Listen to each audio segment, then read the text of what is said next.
Welcome to the podcast, Medicine Untold, and come with me on a journey to the unexplored side of medicine, where we speak with rebel doctors, radical herbalists, unorthodox healers, and patients who have healed themselves. Explore the intersection between science and spirituality, and discover the power within you. I'm your host, Dr. Michelle Berkland, licensed naturopathic doctor, botanical alchemist, and practicing physician.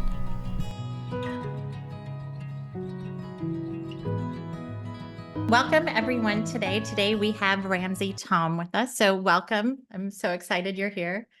Aloha. Thank you for having me. And I'm going to read a little bit about your background to introduce you, and we'll go deeper into that in a little bit. So Ramsay Taum is a recognized cultural resource and sought-after keynote speaker, lecturer, trainer, and facilitator. He's been trained by respected Hawaiian elders and is a practitioner and instructor of several Hawaiian practices, including Ho'oponopono, in addition to others. He is also the founder and president of the Hawaii-based Life Enhancement Institute of the Pacific LLC, the director of the Pacific Islands Leadership Institute at Hawaii Pacific University, and cultural sustainability planner at PBR Hawaii and Associates. Ramsay effectively integrates place-based, cultural-based, indigenous, and Native Hawaiian cultural values and principles into contemporary business. So Thank you so much. That was a very impressive background too. Oh, well, thank you. Appreciate it. I'm tired just listening to it. So to get started, can you kind of tell our audience a bit about your background and how you came into this and into teaching these practices and how it found you kind of on your journey too? Yeah, I think that last statement is probably truer than anything else. It found me. And actually, anytime I tried to step away from it, thinking I was going to follow another path, things happened. So I ended up getting pulled back into it. So rather than fight it, I just continued on the flow. Yeah, I was born and raised in Hawaii, and my ancestors come from both Hawaii, the islands, as well as from the East, the Chinese ancestry. But I like to say I'm 100% part Hawaiian.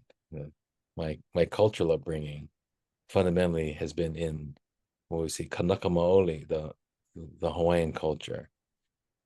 I say that because Hawaiian is actually a nationality and not so much an ethnicity. The rooted culture we refer to as Kanaka Maoli, the native people of these lands.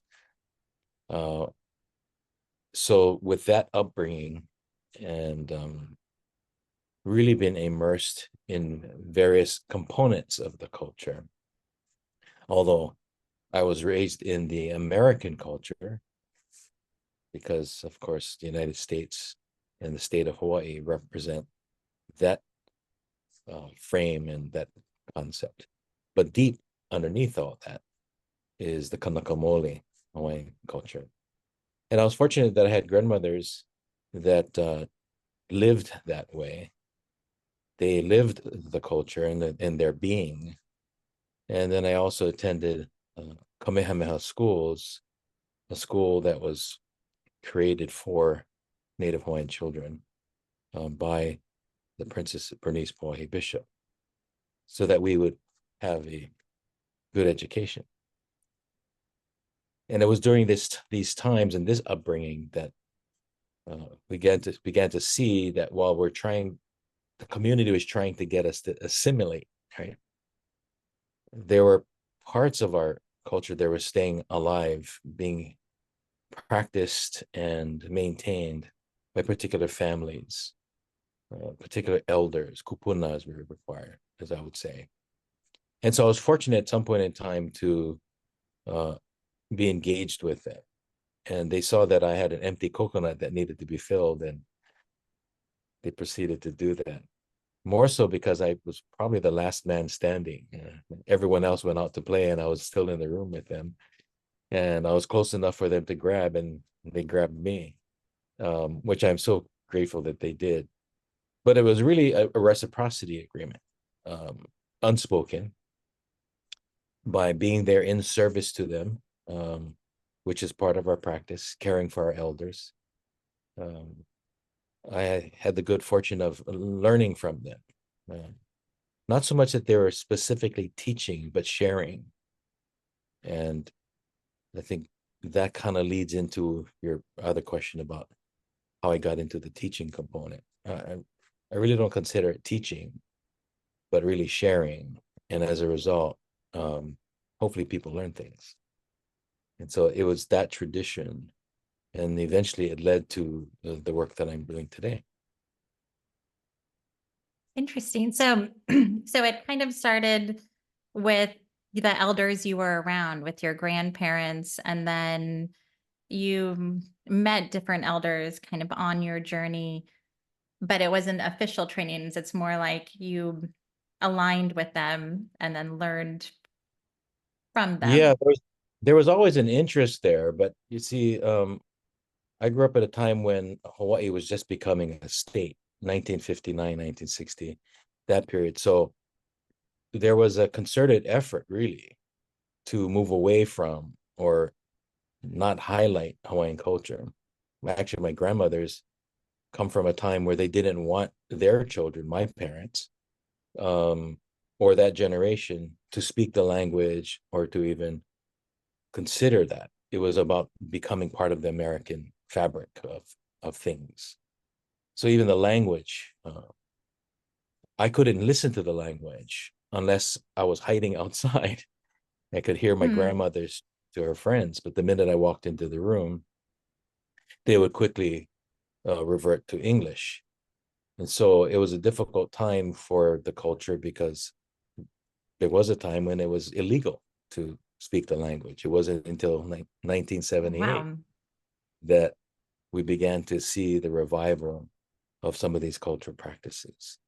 Um, the practice of lomi haha, which is part of the Hawaiian battle art system, Lua system, even that was hidden for a while.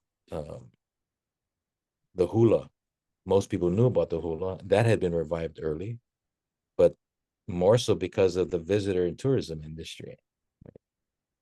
It was more for entertainment than it was for cultural transfer of knowledge and communing with nature, which is really an underlying principle behind that Hmm. practice.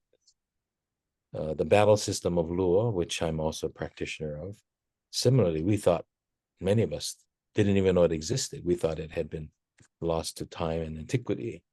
But fortunately, there are some parents, uh, families, I should say, that maintained it.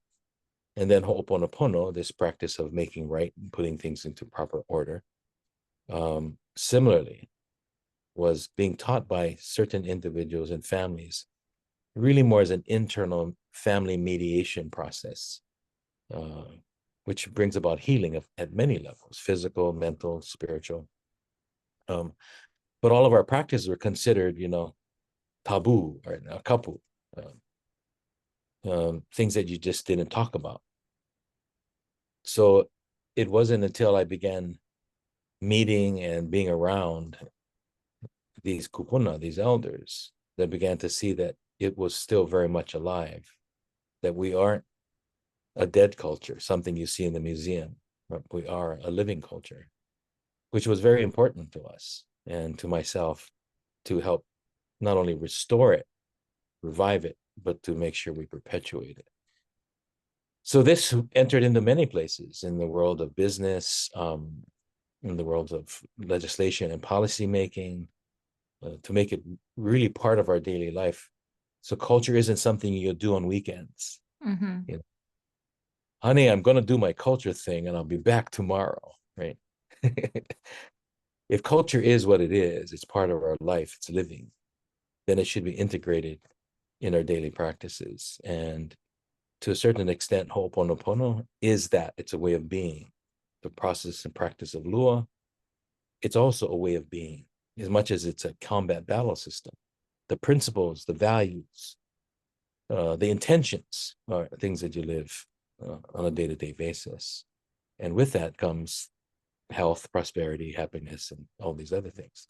So, but by being around them, I was able to see it and experience it. And as I said, they saw something within me that they felt confident enough to share it with me, so that I could then turn around and share it with others later. And so I'm sitting here really appreciating the fact there are numerous elders.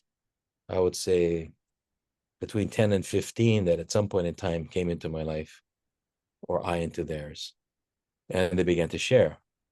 If I stop at 10, mind you, there were a few more, I would suggest all of them were in their 80s or older, which means the accumulation of all that information was about 800 years of experience.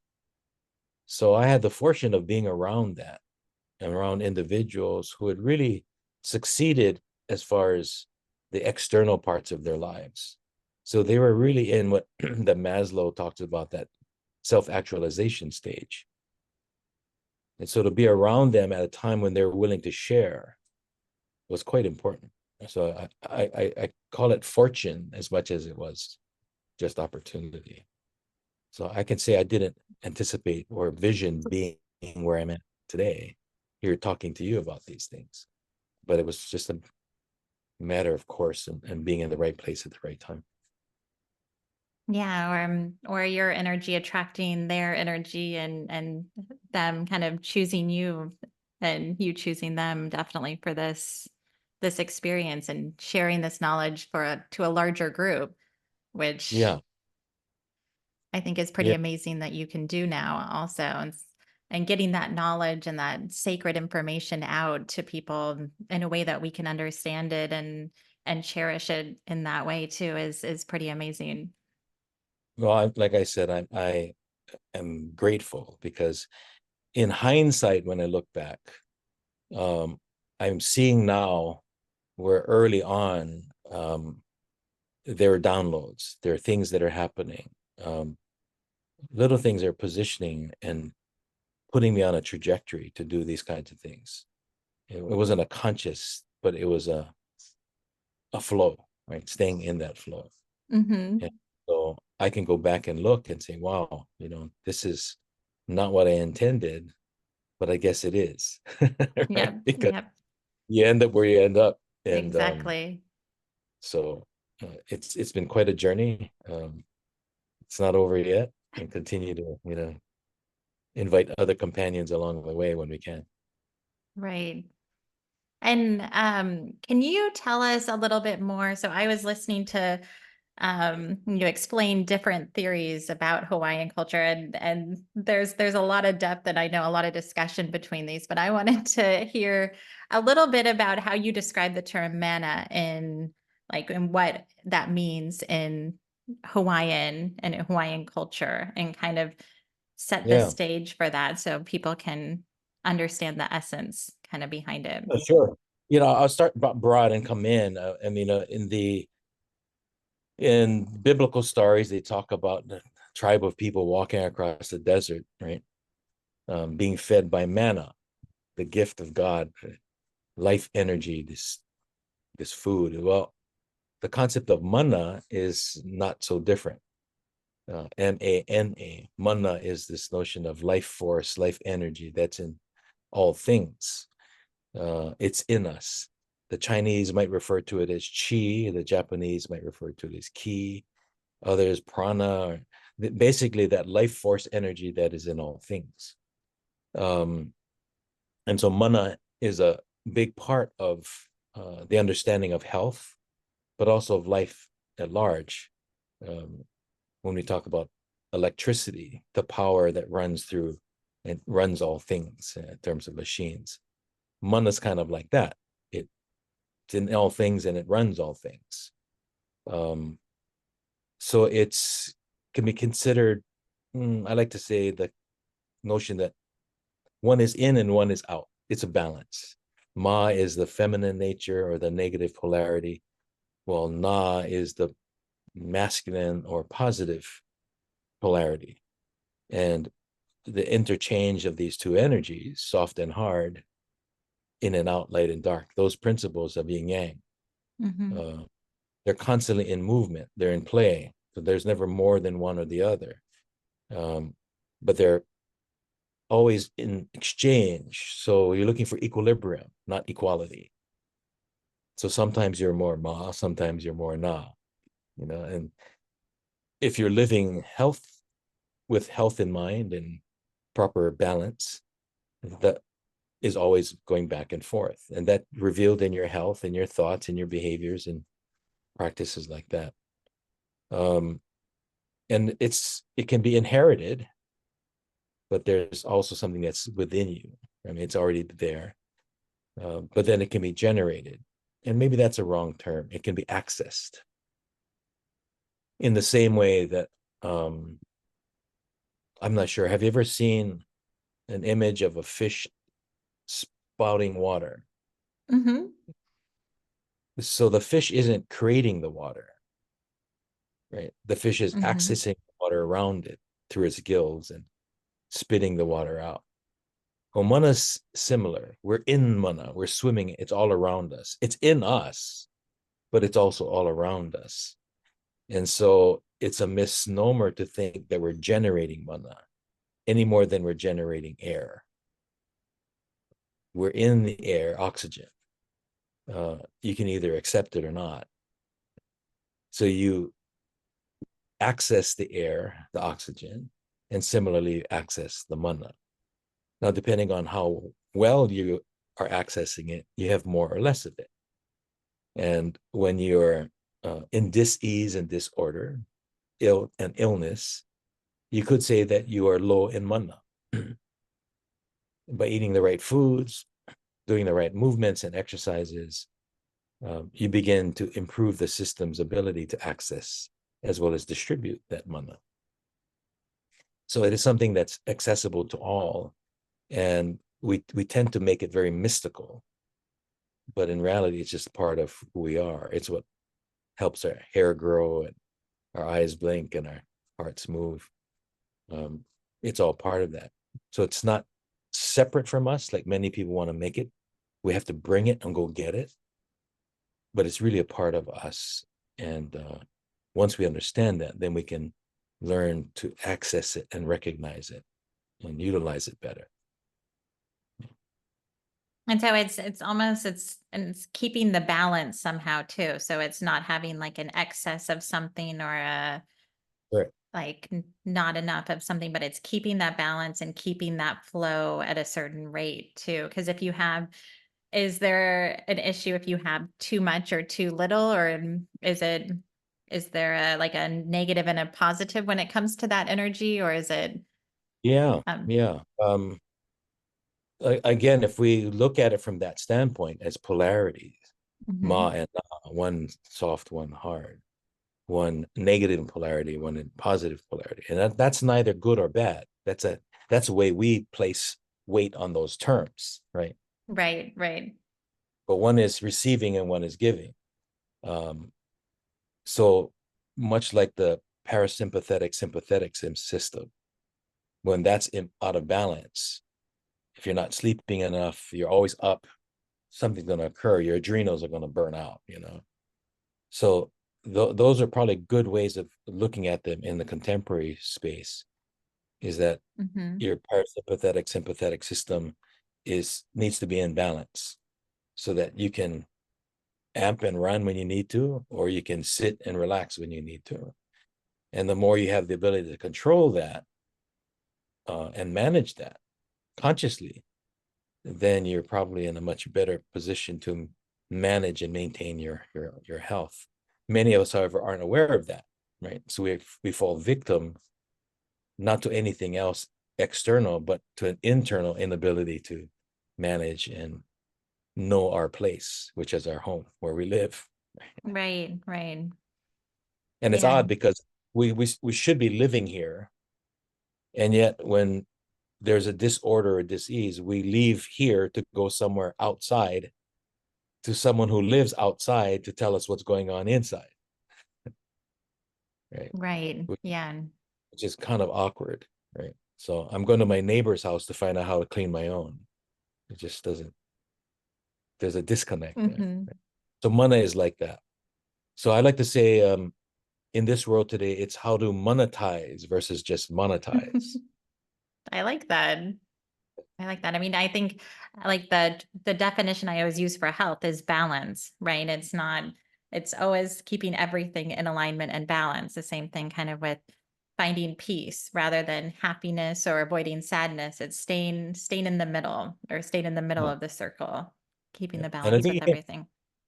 yeah, and I think you can extend that to the notion of harmony, uh, which isn't necessarily balance from, I think, the traditional sense of there's five on one side of the equation and five on the other, right?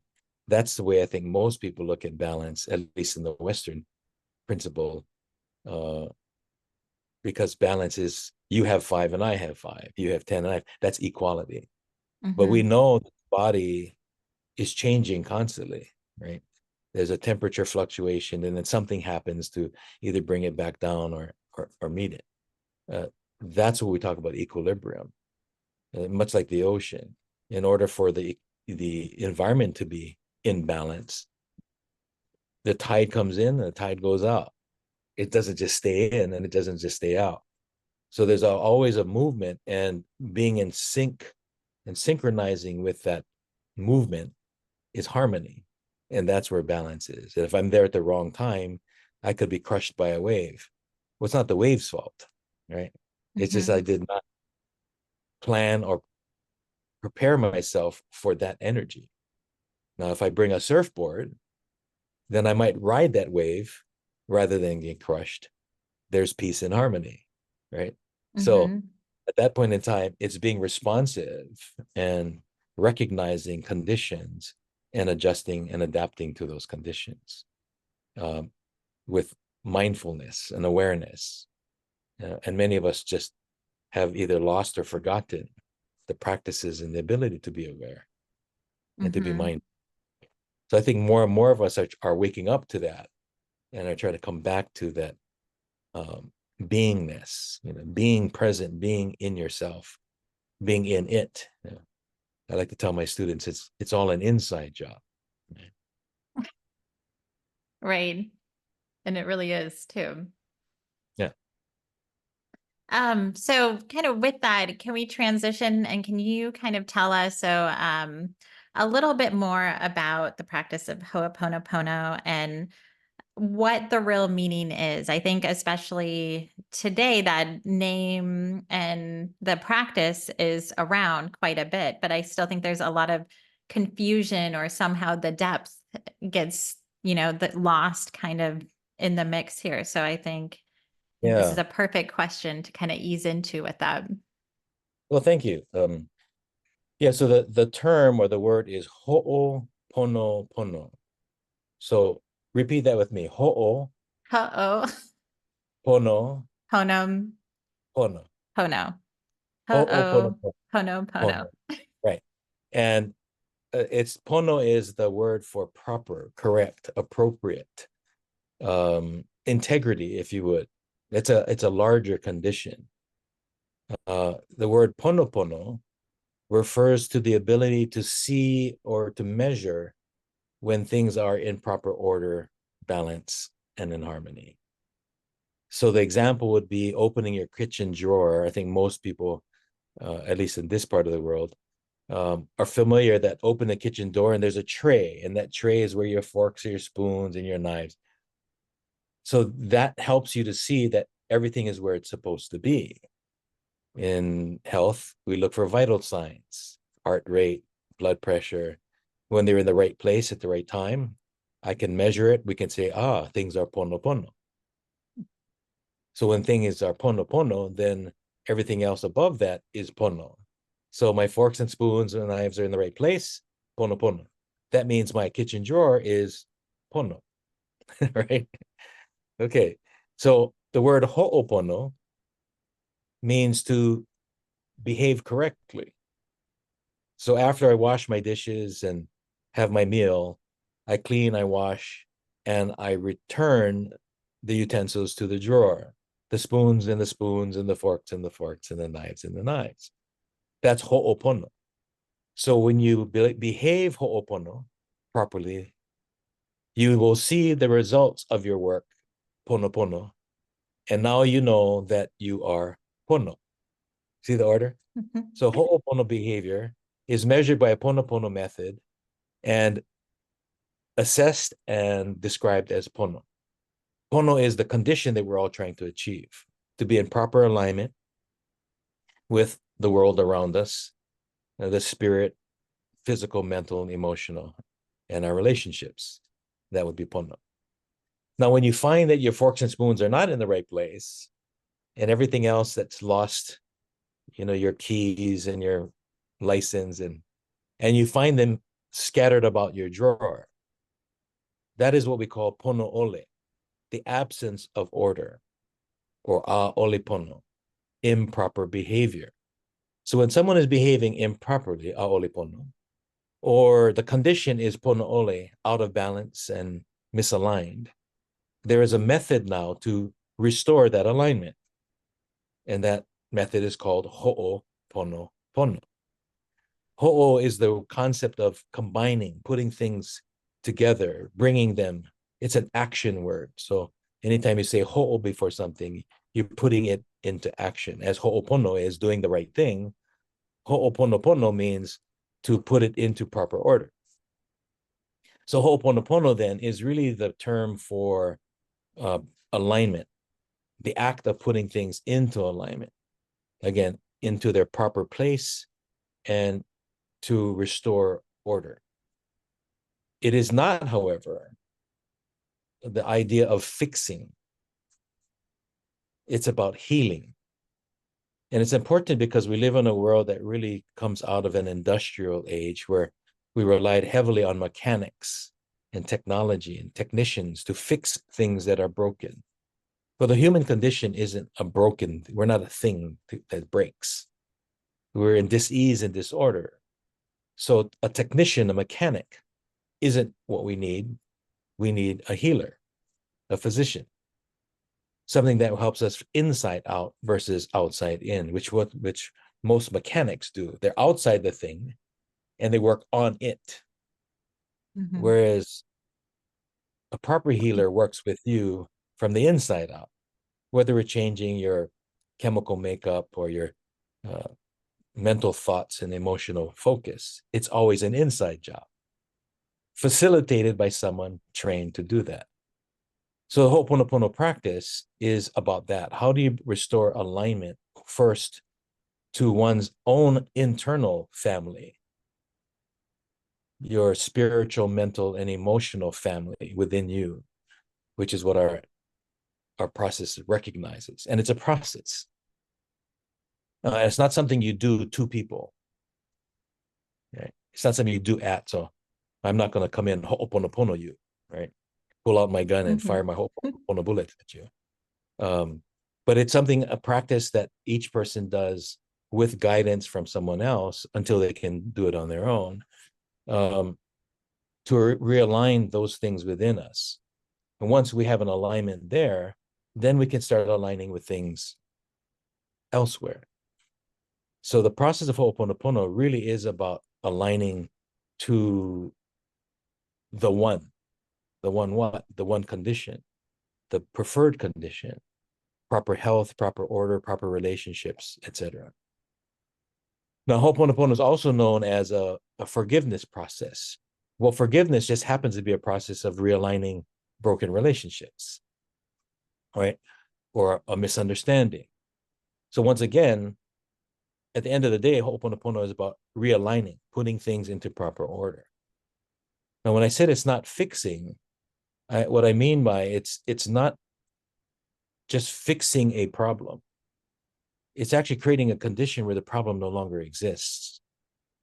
The conditions that the problem required to be a problem, such as misunderstanding, right? Otherwise, all we're doing is making a bad thing better. And I don't think we want a better bad thing. Right? Mhm. So Mhm. we don't want to throw good after bad. Ho'oponopono is about really creating a preferred condition. What does that look like?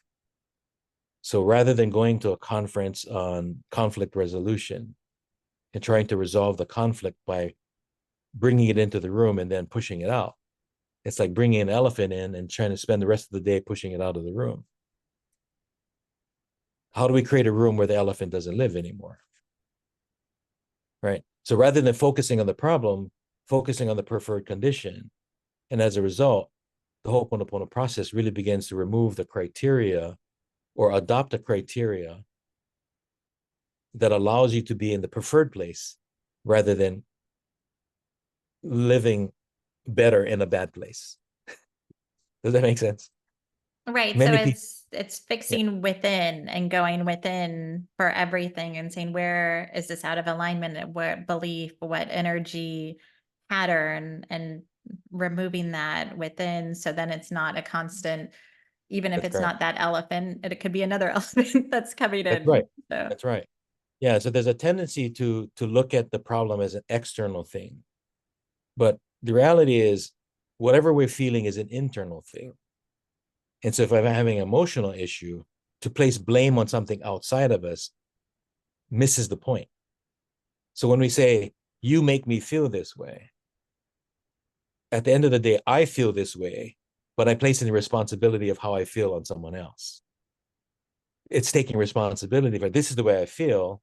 And I feel this way because I heard what you said or I saw what you did in a way that it bothers me. Right. So when we mhm, take responsibility for the fact that I'm making that decision about how you behave and how it affects me, then it really doesn't matter how you behave. It really it matters on how I translate that. And where does that come from? Why do I translate it that way? It's because of memory, experience, expectations. And so the whole Ho'oponopono process is really about reframing and removing those memories that serve as barriers and obstacles to our moving forward, to our physical, mental, spiritual health, as well as to our relationships. And so it is a spiritual process and not one that I can consciously go in and say, okay, I'm no longer going to do this simply by saying that, mhm, which is what has happened in many ways because that exercise, I think they call it NLP, right? There is that notion that if I speak it and I resonate with it, um, mantras, affirmations, well, much of the time that does work, perhaps temporarily, if you don't remove the fundamental memory or the thing that's inside you, then you and I may be able to come to an agreement and forgive one another. But the issue is still within me, which means the mhm. next person and the person after that that triggers me will get the same amount of anger, pain that I did with you, but I just happen to make it right with you. But I'm going to keep carrying that with me. And so this is where some people are having difficulty applying what has become a practice of saying certain things like thank you, I love you, I forgive you, or forgive me. Those are important statements, no question, but they aren't necessarily cleansing or removing the internal thought, emotion, or reason for the fear that I'm feeling that's triggered by you every time I see you, or anyone that reminds me of you. You see? So maybe an easier way for it is for your listeners to repeat these words, and maybe you can do it with me just Mhm. for fun, just for tickles, right? What is it about me Oh, you want me that, to, what is it yes, about me that allows me that allows me to see in you to see in you what bugs me what bugs me about you, about you? right?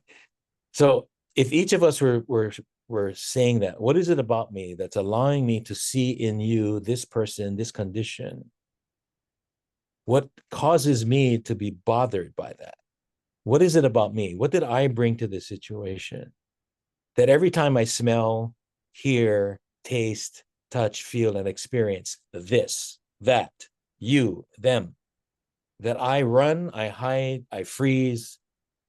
There's something about me that is triggered by these things that causes me to behave a certain way, as in move across the planet, quit my job, leave my home, right? Whatever that might be, or prevents me from really achieving the goals that I had in my life because of some fear or some anxiety.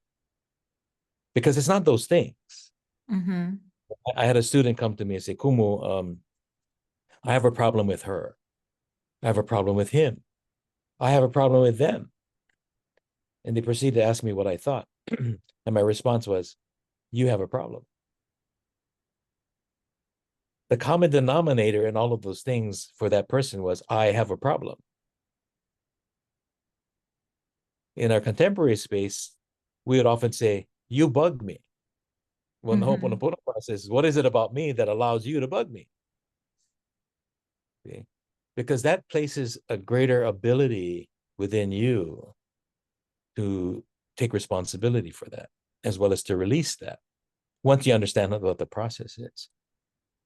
So, to really oversimplify it, it's really a cleansing process that removes those triggers or splinters, if you would, that are in us that get triggered by someone's words, behaviors, just how they look, because it goes back to an earlier memory that may be embedded in our subconscious and perhaps maybe came in with us. If you subscribe to the concept of life and rebirth, birth and rebirth, then there's a potential that many of the things that we came into this existence with had already been planted there to enable us to interact with the world that we chose to come into. If that's the case, then there are some things that are there to help us avoid pain and others to overcome it. Some of us, however, are programmed more to avoid pain than overcome it. And that tends to be a much more fear-based experience than one of a proactive-based experience. And much of that comes from those memories, and of course, by how we're nurtured around people who were either fear-based or faith-based. So sorry, long answer to a short question. Right. I mean, I think that's incredibly powerful. And I think that a lot of my own patients and people who are listening too, a lot of them, they're recognize their triggers, or they're say, I know that something's wrong with me. This is triggering me, or this happened and I need to remove it. But a lot of people, I think, are like, okay, how do I remove it now? How do I push that button? How do I take that out? Even if I am aware that it's my trigger and my issue. So I think that this practice could be incredibly powerful to learn, because that's so much of a core issue that I run into in my own clinical practice, of just Yeah. having patients recognize, wanted to get out of it, but then they really don't know the next steps of how to remove that. And Right. Yeah, I mean, I would liken it to the idea I'm sitting in front of my computer and all of a sudden I see funny things going on in my computer. Now I can consciously say, I don't want that anymore, but I don't have the skill set to make it change because I don't know how to get into the programming. I'm not a programmer. So my conscious mind may say, I've got a problem. I've got to address this problem. Every day I turn on my computer and said, I've got a problem. I got to address this problem. Mhm. I'm not going to do this anymore. But if it's built into the programming, I need a programmer. I need someone that can get into the underlying program to change the memory. What some of us don't Exactly. realize is that we keep making adjustments, accommodations for the little errors. So one day it's an adjustment to the right. 3 days later, it's two adjustments to the right. The next thing you know, we're walking around in a circle, adjusting to the pain that we're feeling on the left. And the next thing you know, Mhm. our life is about going in circles because we're avoiding the pain on the left. I don't want Right. to do that anymore. I want to keep doing it, but we haven't changed the initial programming, that underlying base memory that is triggered every time I look left. So I fool myself into thinking that I've now overcome it by looking to the right only. And so when I look to the right, oh, the problem's not there anymore. But eventually we run into it again because all we did was walk around in a circle. You see that?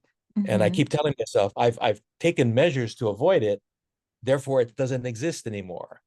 Well, the stimulus may no longer be in your space, but the thing that's being stimulated is. It's still in you, Right. right? Right. So this concept really begins to say, if you're allowing external realities or externalities to define your reality, your pain, your discomfort, then really you're a victim of externalities and you're a victim of your own expectations of what those realities can do to you, or those expectations externally can do to you. So that gives someone else, something else, power. So this is the power dynamic, right? If I have to wait for you to say I'm sorry in order for me to feel better, I'm a victim of that, Right. right? If I have to wait for the world to get better before I start behaving better, then I'm a victim of my own behavior, right? Because I'm expecting something else outside of you. So the Ho'oponopono process really is a very powerful process because it enables us to come back into our power. And I'm not saying physical power to hurt people, but really to take responsibility for how I'm feeling, how I'm behaving, and teaching others how to treat me, which is very different. So I am no longer a victim of your inability to say I'm sorry, right? Or your inability to see my truth while I'm living in it. And that's the other part. Your truth, my truth, but what's our truth? The Ho'oponopono process begins to look at that and say there are multiple truths. The real question is, what's the truth that we want to land on? What do we agree to? And can we live from that perspective? And my truth is, I come from a very wounded, traumatic experience. Well, if that's the case, then how can I move into something else until I release that? Okay. Hypothetically, right? I mean, each of us needs to explore that. So if someone can get to that point, the Ho'oponopono process helps them to go into that depth, because what it's relying on is the programmer, your relationship with the programmer. In this case, the spiritual relationship with the divine, the grand creator, the grand programmer, God, if you would. So if you subscribe to that notion at all, then here is a way of actually becoming much more in tune and connected with the architect and the programmer, which is why it is a spiritual principle. It requires a different level of intervention. And I think definitely my audience too is very interested in that component of it and really trying to figure out for themselves how to remove these blockages and really whatever works along the way. So can you, and I know this is extremely hard to do in a short period of time, but explain a little bit about the process. I mean, I think that they're going to have to look into this at a much deeper level, of course. So this is always the tough part. I'm asking Yeah, you. yeah. It does involve prayer. It does involve meditation, and one being the sending of the message, that's the prayer, and meditation receiving the message, the response, right? So many people sometimes get that mixed up. But it does involve that. But what you're praying for and what you're listening for is also important as well. And so the Ho'oponopono process is really about acknowledging this internal relationship. And so the ancestral practice that was updated for us to use in contemporary time by a kahuna la'au lapa'au, kahuna ho'oponopono, a disciplinarian, if you would, of that discipline, was Morna Simeona, who I endearingly call Auntie Morna. And so she trained and taught us in this method so that we could use it in contemporary time, which acknowledges that the human mind, a single mind, may have three parts to that mind, what we call a triune family. And anytime we're in dis-ease, disorder, it's because one of those minds are out of order. So I like to say, when you are in alignment, mind, body, and spirit, you are now mindful because you're complete, you're whole. It's when you're physically in dis-ease or mentally in disorder, that's when you can say you are mindless. You're out of your mind. So what we want to do is get back into that mind. And the process allows us to do that, to get back to one mind, a singular mind. And in your field, it might be called integration, right? We integrate, but we don't just integrate internally. That integration now allows us to incorporate as well as integrate with everything around us. So I'm much more in align with the spirit, with the trees, with the people around me, because I'm no longer self-centered. I'm just centered in self. And once I can achieve that, I can now begin to interact and relate to people in a different way. And it becomes less transactional and much more relational. So the process asks us or helps us to actually get to that level of communicating with that grand mediator and begin to remove those memories. So that's what that would be. So if you saw people doing the process, it would look like they're sleeping, because they're really, it's an internal, in as much as I might facilitate it by reading the prayer or reading the meditation to them. It's really an inside job. So I really teach them, as Auntie Morna asked, to really do it for themselves. I don't really do group cleansings where people come. My preference is to teach people how to do that. The last thing you want to do is create a codependency, right? It's really about empowering people to do their own cleansing with their own family, with their own colleagues, with their own world around them. Mm-hmm. So if people wanted to do it, I would recommend that they look into a class or having someone like myself share that and teach that.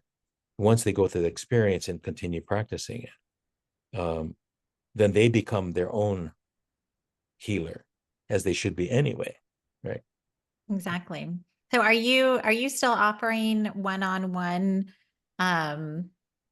teachings right now? I know you're kind of on a larger scale, and you're teaching this and giving a lot of speeches kind of around the globe on these practices, but are you still working one-on-one or in a different way to I teach am. people then? Yeah, thank you. I am. And because of course it's a tiny uh, undertaking. Right. It's not something you just jump in and take a Tylenol and feel better tomorrow. Um, so it requires time, and so if people are Mm-hmm. willing to do that, now I also like it to do it in small groups, preferably groups that are related, because it's their relationship that you're trying to heal or that you'd like to help them heal. So if a individual wants to do that, they can coordinate that, and then we can work with them, or I can come to them, or we can do something. My preference is to do it in person, because I Mm-hmm. think there's energy, as much as I do also do it online. But I find that whoever's in the room will determine the outcome of what's coming out. It's always the same, but it's always different. Meaning the content is there, but it will find its way into the room and reveal itself depending on who's present and what the issues are. As long as I can get out of the way and let it come through me rather than from me, if that makes any sense. Mm-hmm. I can be in different rooms and people will get different things, but I really said the same thing in each room. Um, but oftentimes the story that comes out that helps them to relate to their issue or their concern may be completely different from the last room, because the people in the room were different.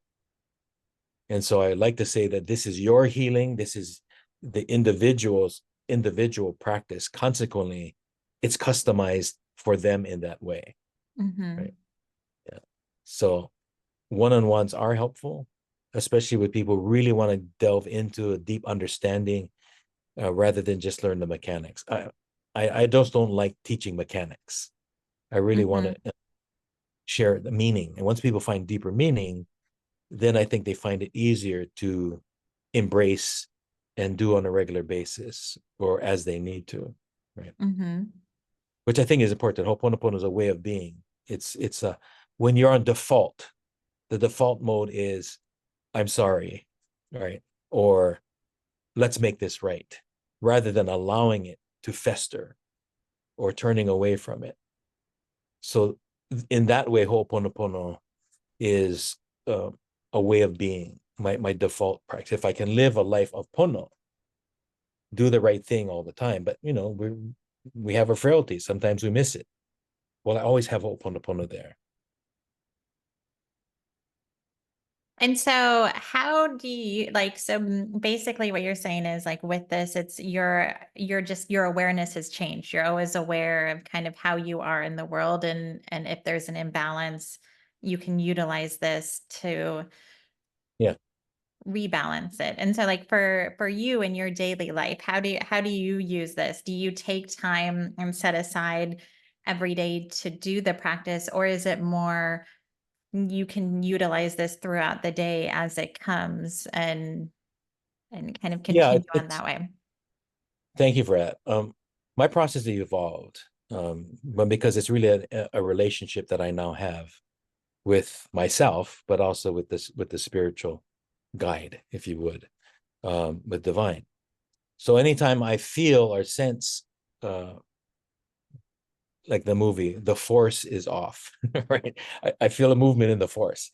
Um, there are ways of going right into that and dealing with it, including putting up shields of some kind. So once I start feeling that negative energy beginning to be move in, I can now put up a shield necessary to deal with it, get into a place and begin to respond. Equally important, it says, what is it about me? What did I just think, or what just came up that attracted that, or why did what you showed me bother me? Rather than trying to avoid the person, have to ask myself, why was I bothered by what they just said? Right now, this isn't about taking blame. This is about being aware. So before I react to what someone is saying, my question is, why am I reacting? Right? Why am I placing so much value and importance on that word, on what that person, a complete stranger, has said to me? Why have I given that so much power that I'm Mhm. starting to cry, or that I'm starting to run, or that I'm laughing, or whatever my reaction is? Can it be a response that is now chosen rather than a reaction that is a conditioned behavior? See, this is the difference between conditioned responses and informed choices. Right. So Mhm. when I become more aware of that, anytime something is said, done, or I experience is really a lesson for me. So any patient that I have or a client that I have is really becoming the teacher and I'm the student. It really flips everything to come from a place of humility that says it's a little arrogant for me to think that they're coming to me to see that to fix them. It's like, why? So if I have 10 patients, they come in all with left shoulder problems. I start looking at my shoulder and I thank each of them for showing me the problem I need to work on today. Well, next week I have Mhm. people with right knees coming in. So now I start looking at my right knee problem, which is a directional thing. It's about flexibility. It's about moving towards a future, right? That's what my right knee represents. Where my left shoulder was carrying ancestral weight of carrying things that really aren't mine to carry, right? Mhm. But it's the patients that come, the clients that come with their issues are really the teachers that are now helping me move through the process. So this is Right. gratitude. Thank you Yeah. for showing me your problem. Thank you for showing me this illness, because it subscribes to this belief that if I see the splinter in your eye, it probably came from the log in mine. Mhm. That's the only way I can recognize it, because what's coming out from you is somewhere in me, which then says that I'm just a mirror as you are a mirror to me, the reflection. So if I don't like what I'm seeing outside, I have to ask myself, what did I just put in front of the mirror? And Right. if I want to see Right. something better, Yeah. reflect back, then I need to Mhm. reflect something different.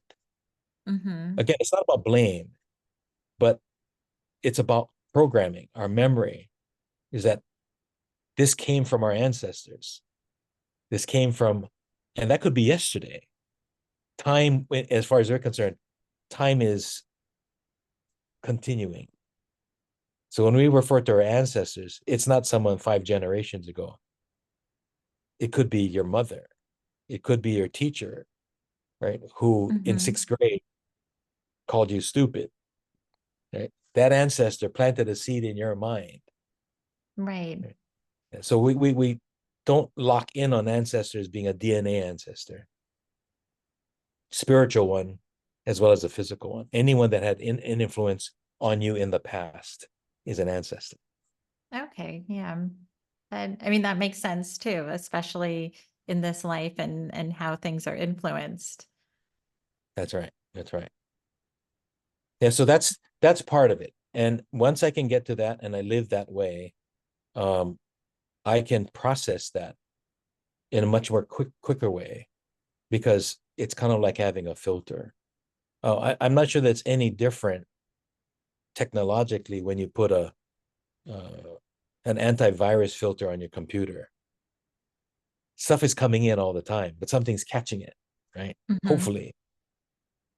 Ho'oponopono is kind of like that. There's a way of developing this filter that begins to redirect viruses of emotion, of anger, of fear, and pain, and kind of reprocesses it so they can define it in a different way. And you see it for what it is, a memory. Don't get me wrong. There are people out there who are just knuckleheads, right? They behave in a way that is bothersome. They behave in a way that might be hurtful. Well, even there, the question is, what is it about me that keeps attracting that behavior? What is it about me that thinks I can change that behavior and therefore put myself in the position to do that? Right. So Mhm. this isn't about changing other people, which some people want to use Ho'oponopono for. Oh, I want to change my wife. I want to change my husband. He needs to be doing this. Right. The really Ho'oponopono says, what is it about me that keeps allowing me to be in this space that I continually see this? Because other people aren't in this space. They're not seeing it. They're not bothered by it. So there's something about me, and how do I begin to adjust to that? And oddly enough, when that happens, these knuckleheads can go be somebody else's knucklehead. Right? I wasn't here to heal knuckleheads. But oddly enough, if I shift my perspective and behavior, they may no longer see that in me, and they Mhm. no longer need to be a knucklehead. So to the external world, it looks like I just healed the knucklehead. But in reality, I cleaned myself up and I removed that thing for them to be triggered by, thus shifting their behavior. So this is where in the stories that people hear about of a psychologist going into a hospital and healing everybody. I happen to know him. I knew him and I knew the story. And the real behavior was that he changed the way he behaved and responded to the patients. And as a result, they were no longer being triggered by his behavior, his beliefs, and etc. So anytime he walked into the room, they were fine. So to everyone else, they were healed. And to him, they were healed. But in reality, when he left the room, they were the same people. So if Mhm. someone came in with that same behavior, they would get agitated again. Mhm. See, so we have to be very careful about the narratives and the stories we believe and hear and dig a little deeper. And in this case, that particular individual, that physician, was able to look at himself, adjust himself so that he no longer triggered others, and they then appeared to be healed. He healed their relationship. He didn't Mhm. change them. He changed Right. himself. And That's a that's very powerful. yeah, that's really where the power is being able to heal yourself and get in there. And to me, at least how I kind of view medicine and illness is that it's an imbalance, and a lot of it has to do with emotion, right? The core of it is perception and how you see things, and then it can go into different realms and then go deeper and become physical and stay in Right. the body. And so, um, knowing something like this, to be able to remove it and to go in and to give somebody that instruction and have that tool, I think is huge. So I think this is an amazing practice to do for sure. Yeah. And I see it's been in my experience when an individual can actually own it, they can now let it go. As long as it's somebody else's, they can. And we've done this now with chronic pain groups. And these are individuals, 10, 15 years of pain, medication, a whole number of other things, not going to work, etc. Have complete turnarounds, off medications, back at work, a number of things, simply by going through the process. Maybe I shouldn't say simply, but by adopting the practice and beginning to really remove these questions. Uh, I asked the group after they shared their their pain with one another. Tell everybody about your pain and how you got it, and et cetera, et cetera. Well, once they're done, I ask them, okay, who wants to exchange pains? Nobody wanted to exchange pains. They said, I don't want his pain. I like my pain. And then I proceeded to ask them to point to their bodies where they were experiencing the pain or where the pain was. And inevitably, people pointed somewhere in their leg, their head, their back, or their chest. But here's what happened. None of them pointed at me. Right? None Mhm. of them pointed to the Interesting. next person. Mm-hmm. Nobody pointed outside of themselves. They all pointed inside themselves. And it was in that moment that everyone had a recognition that it's an inside job. So in that recognition, I was able to say, so Doc here, who I was working with a doctor, says, Mm-hmm. you really can't do anything inside you, nor can the nurse or the technician or the x-ray machine, none of those things until you decide. And it was at that moment that many of them were able to start moving towards preferred health again, because they realized they were holding on to it for whatever reason. Mm-hmm. They needed their pain because that was their new identity. They needed that pain because it allowed them to maintain their lawsuit. They needed the pain because they wanted to stay angry because they couldn't find a way to find peace with the person that made them angry. The pain is what the one thing that they could hold on to that nobody could Mm-hmm. take from them. It was Right. theirs. And the minute they recognized that, and they could go back and say, well, this pain comes from a childhood experience or something my grandmother said, or my great great grandfather told my grandmother who told me, it's not even mine. Wow. Okay, now I can let it go. So this is where ancestral trauma really becomes something that we can address. That's addressed by this. When you realize it's not Mm-hmm. ancestral, it's yours. It's now. It's right here. It may have happened to your ancestors, but you're living it now. So don't blame your ancestors anymore. Right? Take Mm-hmm. responsibility for it here. And wow, the it's amazing the things that shift when that happens. But again, it's all an inside job. Right. I think Anyway, sorry, you got me on my soapbox. no, I think that's important and huge for our audience too, because that's the biggest part is recognizing that and giving them the power back. And when you have those moments of the reason why you're really holding on to things, yeah, I think a lot of amazing things can happen. Yeah, yeah. Well, Okay. I hope that's helpful. And to your point, yes, I am available, and we have a process by which we address questions and that, and opportunities. But thank you for this opportunity. Yeah, thank you too. I have one more question that I want to ask you, and then and then we can close out. But I wanted you to tell us a little bit about the meaning, and I hope I'm pronouncing this right, of now a wow. Now a Oh, wow. yeah. Um, So, and how that means kind of because I heard you talk a little bit about it on something that I believe a lot, which has to do with letting go of your mind, right? And finding source to get rid of all these thoughts and different things that can guide you in a different direction. So I want right. to hear a little bit about that. And then we'll be sure to let everybody know where they can find you and send the links and everybody to this podcast too. Well, thank you. Yeah. So the term is na wow, na wow. So N-A Okina A-U-A-O. Right. So in Hawaiian, it's a spiritual language. I'm not just communicating, but I'm communing. So when you utter the sounds, you're calling upon a spiritual element. And in the word na'awau, there's elements of fire, God, heat, light, and foundation and base. So is fire, heat, light, God, the sun, like Ra, La, Yahweh. Then there's O, which is an earth energy, a more foundational. When we say O is to dig, Mana'o is the foundation of one's thoughts. Po'o is your head.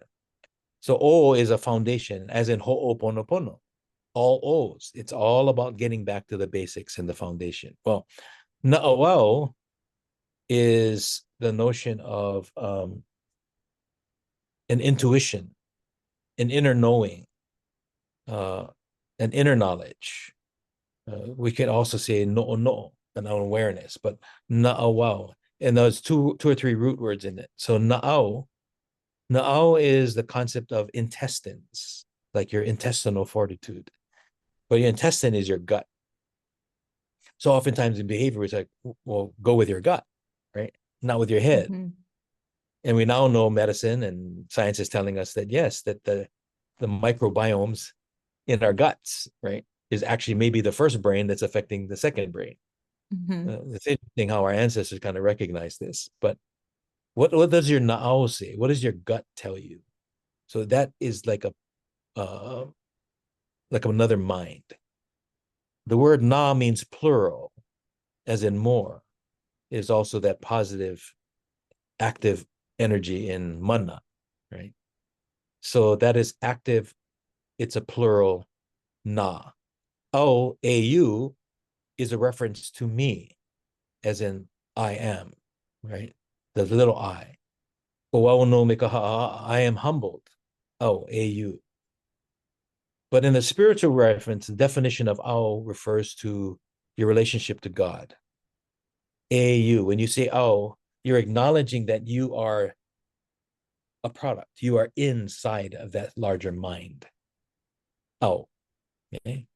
So when you say na'au, which talks about intestines, if you look at the intestines, it looks like a big brain, right?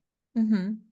Na'au says the plural mind, the plural relationship, meaning the multi rather than the singular. So many minds, right? So na'au is your gut. What does your mind say? What is your gut telling you? What are your thoughts? Where are they coming from? So many thoughts. And it's interesting if you subscribe to the idea that we are what we eat, right? What Yeah. we eat mentally, physically, and Mm-hmm. spiritually.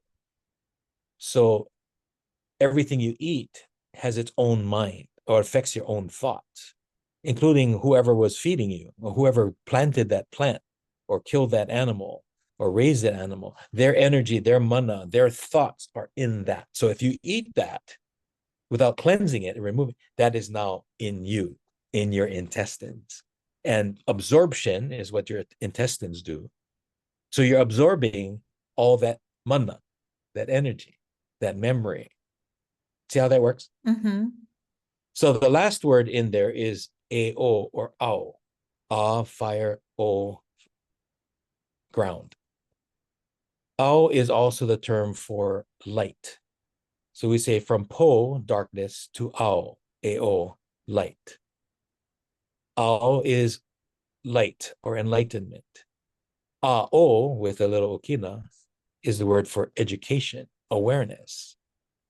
Na'awao is the education, awareness, and the knowledge that comes from your gut. So that's it, Interesting. and it speaks to intuition. It's your inner knowing things that you know, but were never taught. Recognizing that your body understands better than your mind itself. So your conscious mind may not understand what your body needs to stay in balance and in harmony. Mm-hmm. But your na'au, through na'au, your na'au knows because it's been enlightened, it's been educated. So na'au is that. It's this deeper uh, understanding and awareness. Right. And I think there's a lot of power there. It's so interesting that the language, too, every word has such a deeper meaning. And especially when they're combined, I mean, it's very carefully chosen and organized and much different, I think, than the Yeah, English yeah. language in that sense, too. And it's very fractal, right? Because it can take a single beam of light, but run it through the right crystal, right? A single crystal receiving a single light, source of light, but casting many colors in the room. Mm-hmm. That's how the Hawaiian mind and the Hawaiian principle operates from. It's fractal. So depending on where I'm standing and who I'm with, I may see it completely differently because of how the light is being refracted by the person that's next to me, right?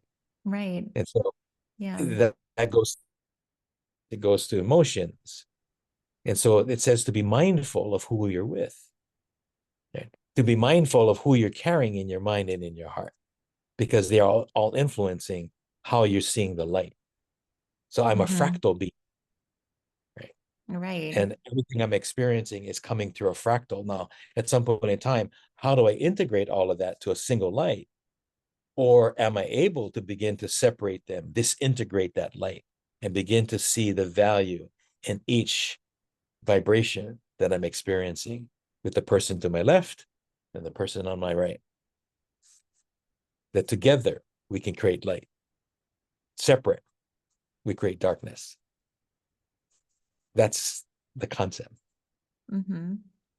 Yeah, it's a very beautiful language with a lot of depth in it. And it reminds me, because I'm in Greece right now, the Greek language has a lot of really intense origins where it has Yeah. that deeper meaning behind each word, where the symbolism and the pronouncement of the words and the combinations all have different energy Yeah. frequencies to 'em. There's Yeah. a I lot of mean, real power. if the energy has a name, I think we want to call it the right thing if you want to invite it into you, right? Exactly. Same way that if Exactly. I pronounce someone's name incorrectly, they don't answer me. Right. So if I'm going to invoke something, I should probably know what its name is Mm-hmm. and or pronounce it properly, if anything, Mm-hmm. out of respect. Right. Right. Right. But if I I agree. recognize that if I use the wrong tone with it, I either turn it on or I turn it off. And we now can see that as we've created technologies that allow us to experience voice activated, right, type of technology. Well, if you say it wrong and it doesn't hear you, it won't turn on. So you have to be very clear, Exactly. Right. right? So You really have to why is not be. the human mind any more Mhm. powerful than the thing that we created called a computer, right? I think we've distanced ourselves from our true capacity. Uh, and at the end of the day, it comes down to respect. Can I respect each Mhm. person, each thing, each animal, each tree?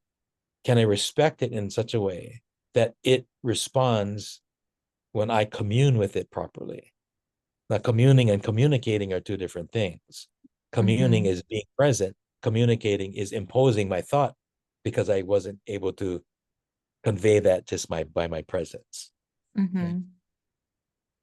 And so that's part of why the language was designed or evolved the way it did, at least for us, because it now allows me to commune with something, not just convey an idea to it, right? Or impose Exactly. upon it Exactly. my wishes or desires. Mhm. Uh, like for instance, I'm not sure there's so many redwood trees that grew up that want to be furniture, right?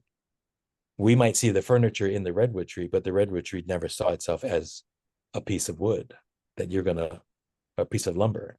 It's a tree. Mhm. We oppose upon nature, things, and people, our desires upon them. And when they don't live up to that expectation, then we get angry with them, right?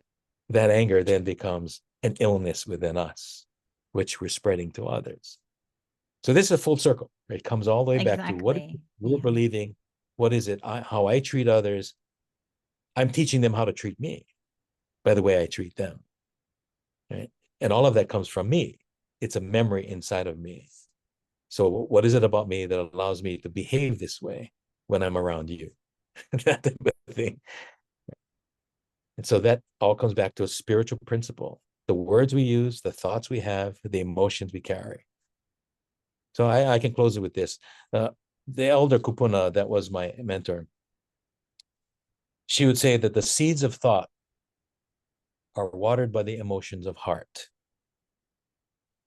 When you speak the word, it is given life on the life-giving breath of Ha, which comes from your heart and your lungs.